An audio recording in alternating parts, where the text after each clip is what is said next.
from Shiny Happy Art. As I've been running my paint along classes recently, I've noticed there were a few things that come up each time that I thought might be of interest to you as well.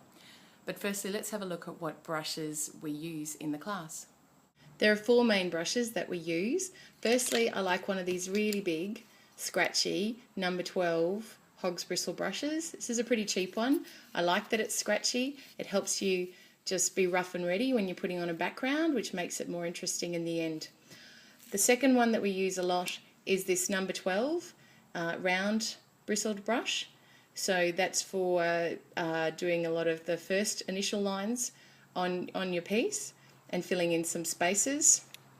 The next one here is a glazing brush. It's a 1/2 inch glazing brush, which is also good for getting nice clean edges as you're going around things and filling in spaces and glazing, of course. And the last one here is a number 6 round brush. It's been used pretty well already. These are a synthetic bristle brush, so the colour that you can see on the top here is just a bit of a stain, and it's not going to come off on our next painting or anything. So anyway, they're the main 4 that we would use in a Shiny Happy Paint Along class, and they've all got their own individual uses. But how do we look after them? Okay, so here I am with some of this beautiful red, Perol red from Golden on my paintbrush, and I'm going to change colours, so I'm washing it off in the water container, wiping it on the side. Then I always dry the brush with a tea towel so that it's nice and dry. You also get the opportunity to pull out the bristles to make them as neat as possible for the next time you use it, and then place it on the tea towel here. So this is my setup basically when I'm starting to paint. I'll have the tea towel down with my water container on top of the tea towel, all the brushes that I'm planning to use laid out and ready to go, next to my paper palette, which is here. I don't know if you can see that very well. Ready with the colours that I'm going to use as well.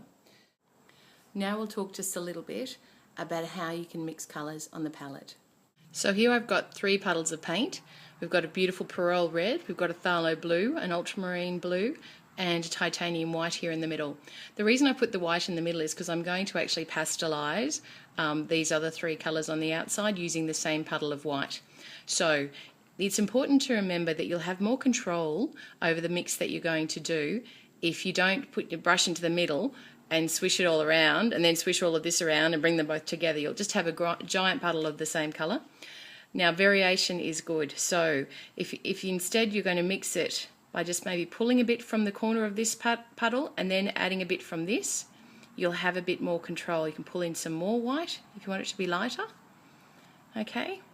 Actually, it's probably good to start with the paler colour and then just add the darker colour to it. Alright, so there you go. I've got a bit of a mix of pinky colour going.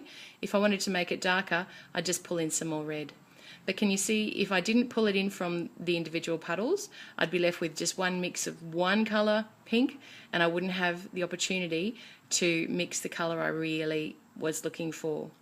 Okay, now I'm also a big believer in leaving a bit of this mix on the brush so that you get some variety in your brush strokes. Let's see how that looks on the canvas. Okay, so I'm working on this picture here at the moment, and I'm going to do this circle in that lovely mixed pink. Add a bit more. There we go. So you can actually see the brush strokes in that mix. We'll do another one over here. This one goes over the edge of the canvas.